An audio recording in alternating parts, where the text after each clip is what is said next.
welcome to Firecat second Friday. It's the very unusual skip of the first Friday, but first Friday this year was New Year's Day, 1/1/21. Hoping you guys are feeling the renewed energy and the desire to get things sort of set and going in a great direction for 2021. My team is, and we are super pumped to use the content calendar to get focused and get our marketing continuing a very good rhythm to bring us customers. And I assume that's why you're here too. So welcome. Glad you could join us. My name is Susan Price, and I'm the CEO of Firecat Studio. And what we do is user-centered design, user experience strategy. So we build websites, we do social media campaigns, email campaigns, web apps, and we specialize in making sure that the user experience serves the needs of the users. It's very common for organizations to build apps or experiences that are organized the way their business runs. And what we specialize in is helping them innovate and study the way users actually interact with them and align that with users so that the experience is more effective, more delightful. We've got lots of heavy hitters on our team, and we love doing design work, also usability studies and user research. We also offer accessibility, and one of these times we're going to have a Firecat First Friday about digital accessibility. That's making sure that your experiences are usable by people with vision deficits, hearing deficits, mobility deficits. So anyway, without further ado, Matt, do you mind launching off the welcome poll? Joining me on host duty today is our marketing manager, Matt Price. You guys see in the poll, and please let us know. There are 2 questions there.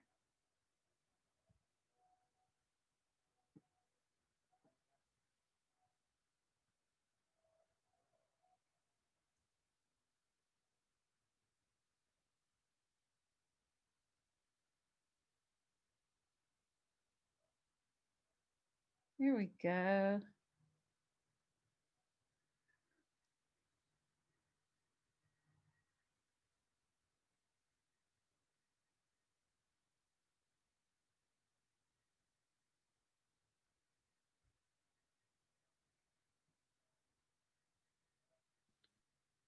Did everyone get a chance to vote?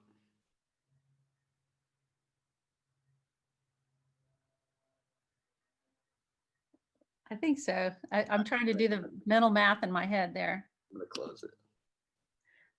All right, and let's share the results with everybody. So we've got a good mix here. People who live by it. One person lives by it. Somebody who uses it, but not as regularly as you'd like. Tried and gave up, 2 of you. We've done a couple of false starts ourselves, so and not sure I need one. Well, hopefully I will give you some good reasoning as to deciding whether or not it's worth your time. Excuse me, I'm going to shut the door to make the cat quieter.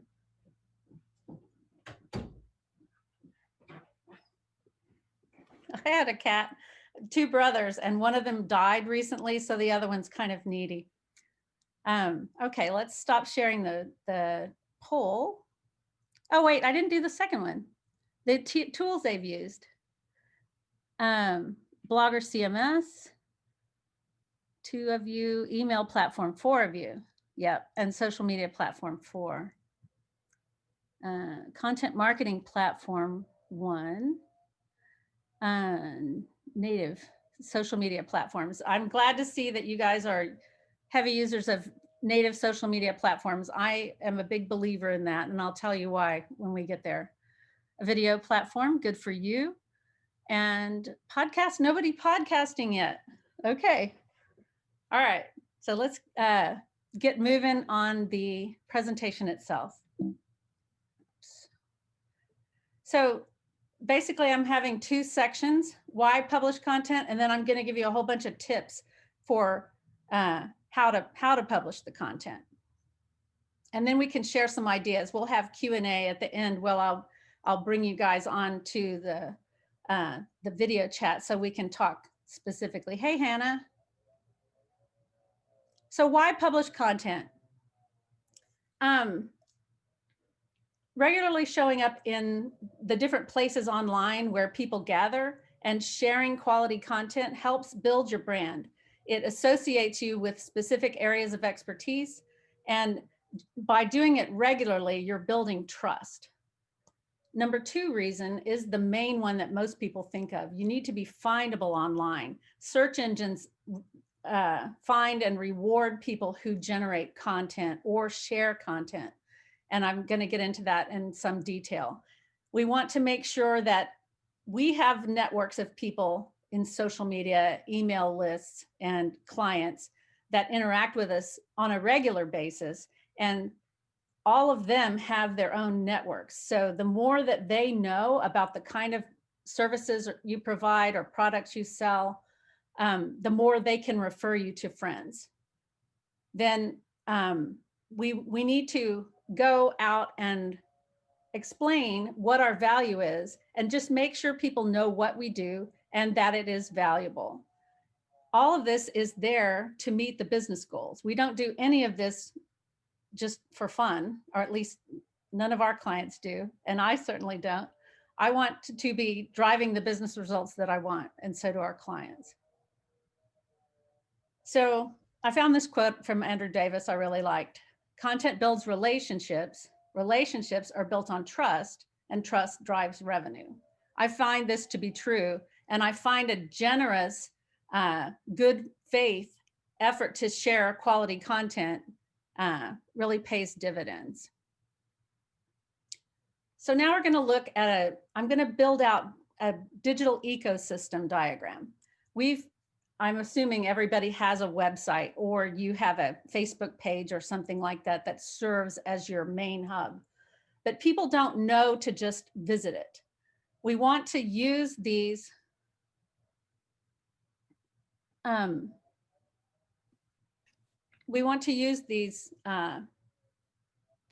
techniques to get people to the website and then have them, we do what we call converting. We want people to subscribe. We want people to contact us, pick up the phone, give us an email, submit a form, and ultimately we want them to buy. So there's 2 main ways that we get people to the website. And one of them is paid way. So you can pay for eyeballs, you can pay for exposure, you can pay to have ads presented to people, or pay for placement on other websites. So things like Facebook ads, LinkedIn ads, Google ads, also purchasing listings on different listing sites, or buying email. At the bottom of the website, I show email and your own email list, but you can augment that by purchasing leads. We don't find those to be as effective. So we like to maximize the other type, which is organic. So this is the realm of search engine optimization, content strategy, to get people exposed to you and your offers without spending a whole lot of money for it on a continuing basis. So the meat of what we're talking about today is maximizing this organic section. And I've added a bunch of people off of the main organic person to indicate we're trying to tap into that exponential spread.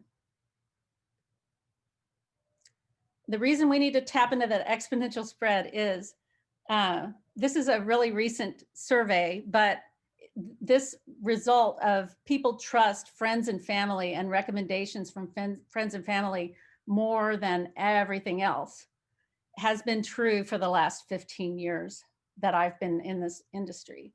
So it's not just that you're trying to talk to new people and get new leads. You want to tell the people that are already listening to you and already trust you so that they can help amplify your message.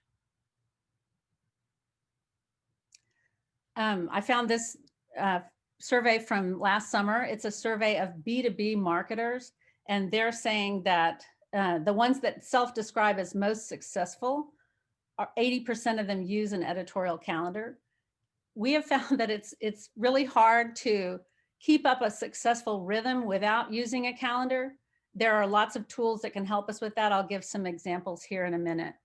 And other of the tasks here are sort of notable, that they have a documented content marketing strategy. I'm going to give you some of the pillars of those in a minute.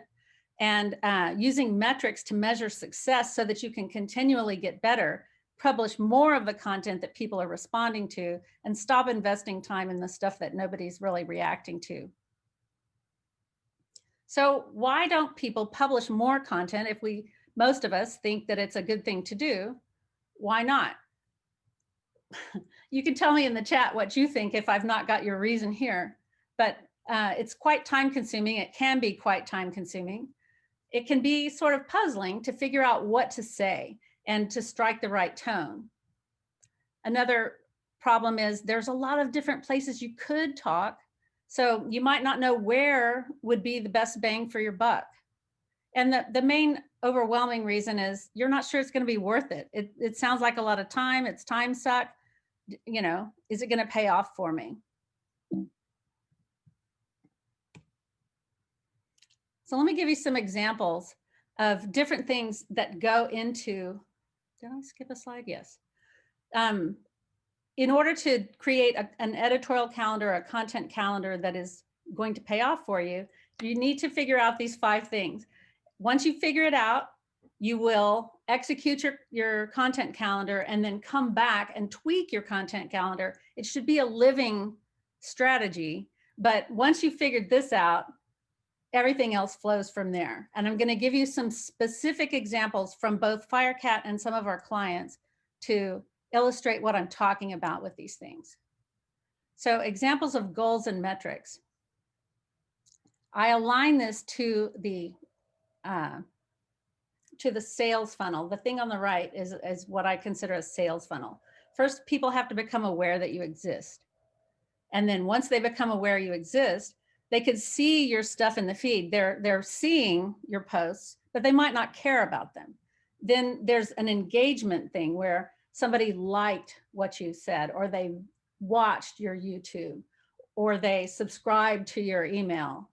So that is an indication of more interest, of more alignment. And then you might have people who are studying a specific page on your website where you're talking about a workshop, or they're buying Cheryl's book, or they're considering buying Cheryl's book. Maybe they're on the page where she talks about the book. So they're in the consideration phase.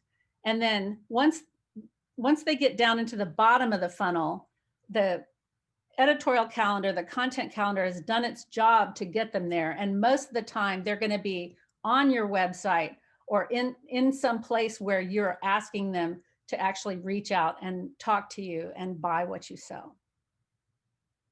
Each one of these can have metrics that you watch, and you watch them after you publish content, and you see how many views, and you see how many hits, and you see how many subscribes you're driving. And then you repeat what works and stop doing what doesn't work, or try a different tactic. So here's an example of targeting. Targeting is, who are you trying to reach? And the more specific you can get, the more successful your content can be. If we stay very high level and try to appeal to all people, we have to water down our language so much that it becomes less compelling and less relevant.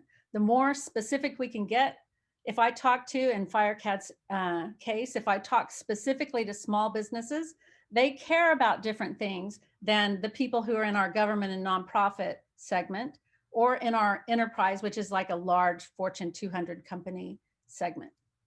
One of our clients is a real estate broker, and they can create content that speak directly to ranchers. If they talk about home sales or land sales, they have to speak in very general terms. But if they say, I am great at marketing hill country ranch properties of this size to this size, and here are the problems that you have in getting buyers, and here's the way that we represent the value of your property. The more specific you can get with the targeting, the more specific you get with the language, the more they'll trust you, the more they'll help you spread.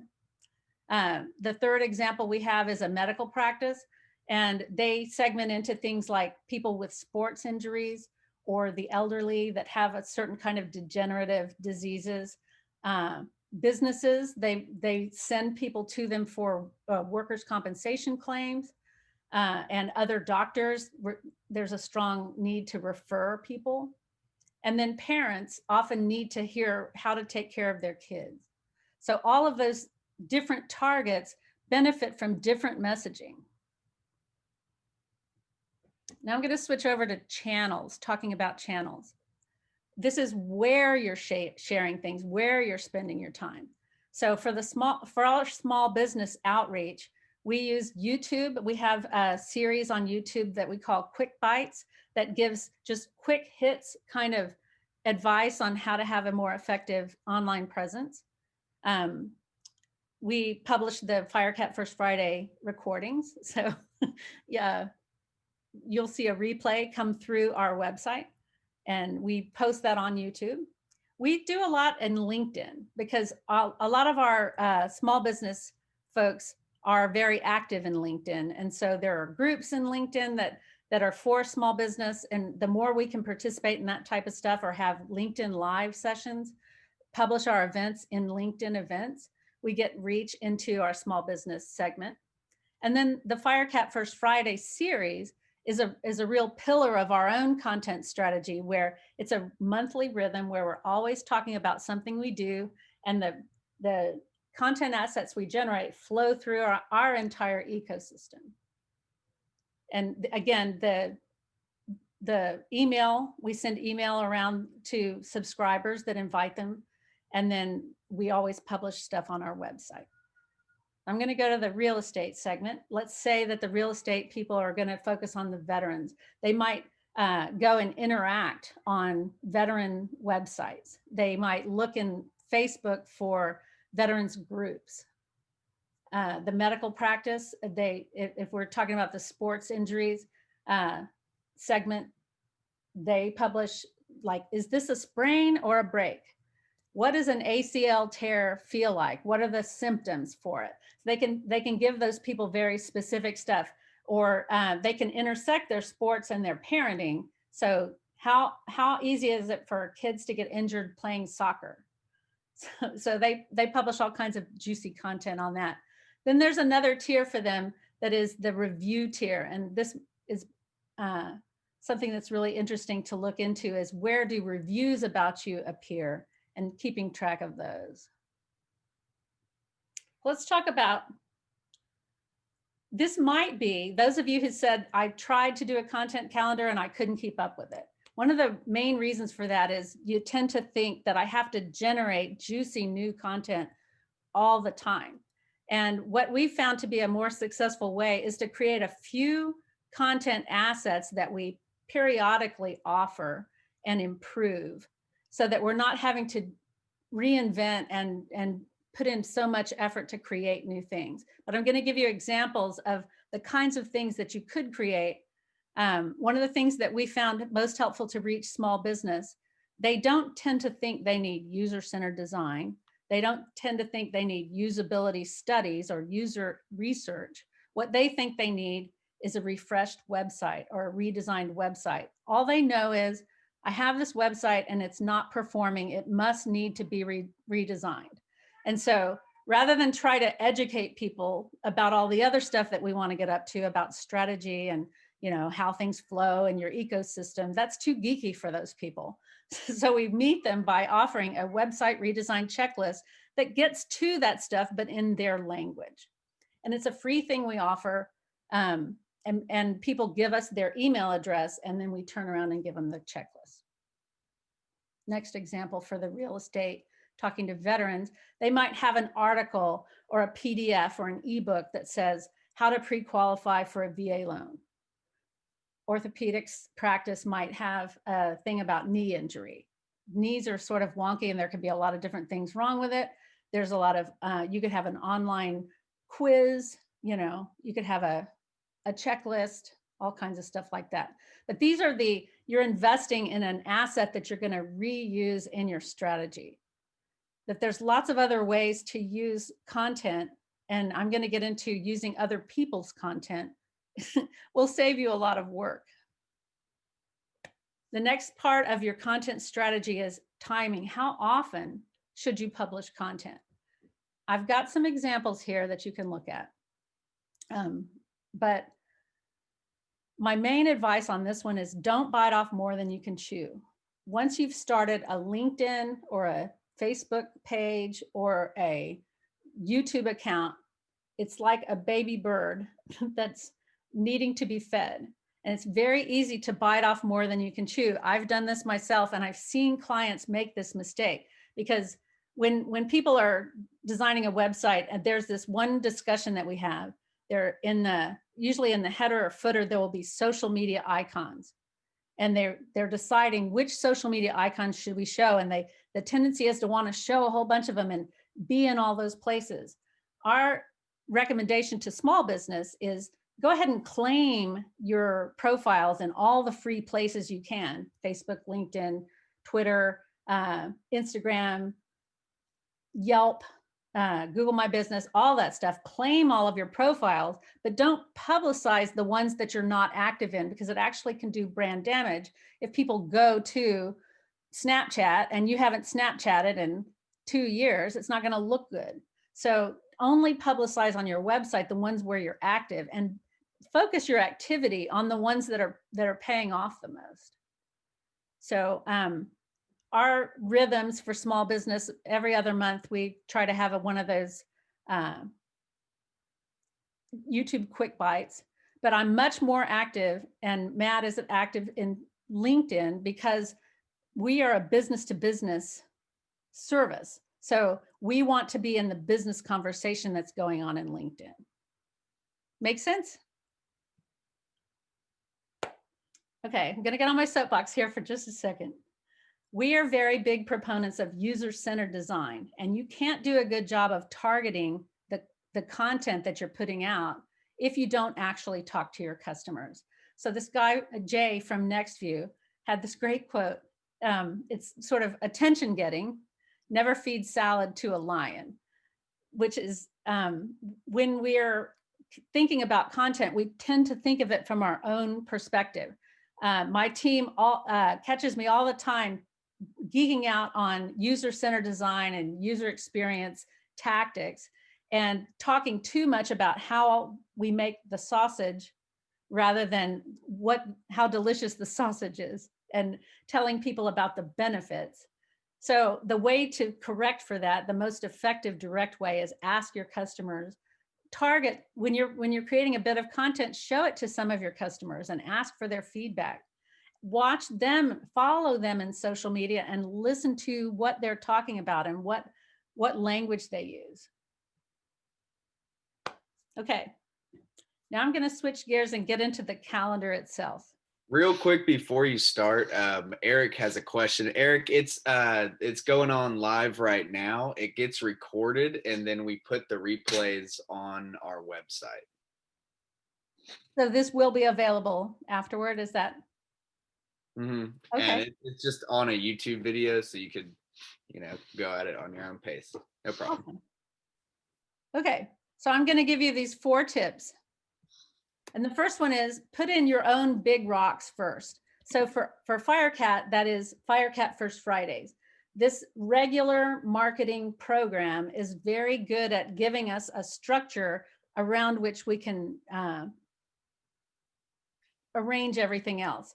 Some of the big rocks for me might be, I'm giving a speech at the big design conference in September. So we would put the conference itself on the calendar, and then have some posts that talk about when registration opens, when big keynoters are selected, when tickets go on sale, when tickets are going to go off sale, when the discount changes tiers. We might have several posts about that appearance of mine. So putting in those big rocks. If you are doing a a live event or a live stream event and it's already in the calendar, put those in first. That's an easy low-hanging fruit. Then when we're doing an editorial calendar workshop, which is something we offer our clients, we get their big rocks in the calendar. So for example, let's say that our client is an accounting firm. One of the calendars that we need to align to, we're going to align to the federal US tax calendar. So at the end of January, most small businesses and businesses of all sizes have to generate W-2s and W-9s for employees and contractors. So that's top of mind for business people. And so talking about that and giving them helpful tips about how to get that in place or offering to help with that is a good timing thing for an accounting firm.